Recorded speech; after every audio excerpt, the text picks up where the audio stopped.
Everyone was gathered for the ceremony. Aaron in his priestly robe. Moses and the rest of Israel look on intently, the first high priest ready to be ordained. Then, this shocking thing happened. A tremor ran through the very ground beneath their feet, a vibration that mirrored the terror and awe seizing their young heart. They were just young boys, yet the air crackled with a power that dwarfed the mountains, a glory that blinded the sun. Before their very eyes, the Almighty God unveiled a fraction of His infinite majesty, a spectacle that etched itself onto their very soul with the searing intensity of holy fire. Come with me as we delve into a story they don't teach in Sunday school, the story of Aaron's sons, Nadab and Abihu. They were family, bound by blood and sacred calling. Nadab and Abihu stood shoulder to shoulder with their father, Aaron, the newly appointed high priest, their lives dedicated to bridging the gap between humanity and God. They walked in the light of divine favor, yet within their very act of service, a single, irreversible choice ignited a tragedy that would forever echo through the scriptures. This is the intensely human story of ambition, misjudgment, and the devastating price of straying from the sacred path.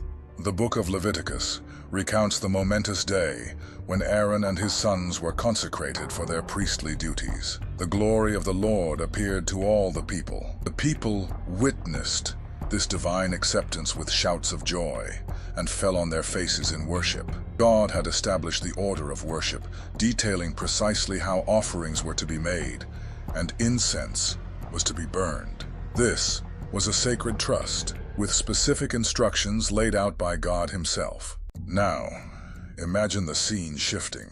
Nadab and Abihu, two of Aaron's firstborn, their hearts perhaps racing with the excitement and awe of this momentous occasion, decide to take matters into their own hands. They grab their censers, those sacred vessels meant to hold the specially prepared incense.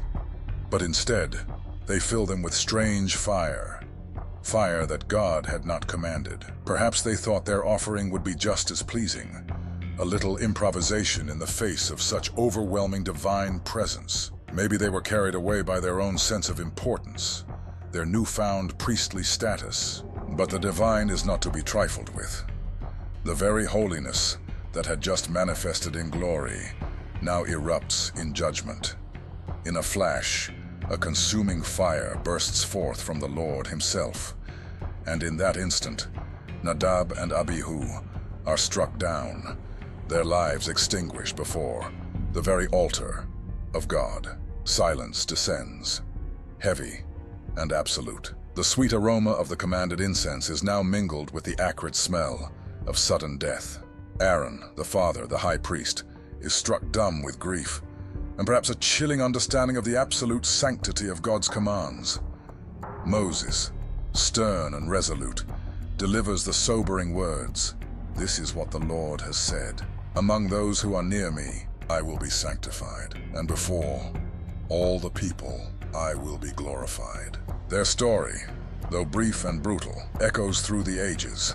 It's a dramatic and tragic illustration of the importance of obedience, the reverence due to the divine, and the potential consequences of taking sacred things lightly. It makes you pause and consider, what strange fire might we be tempted to offer in our own lives, mistaking our own will for the way of the divine? Powerful and indeed dramatic lesson. If you enjoyed this Bible story, which I know you did, please like, comment, and subscribe. We read our Bible every day and want to share some highly interesting stories we think you might like. Thanks for watching.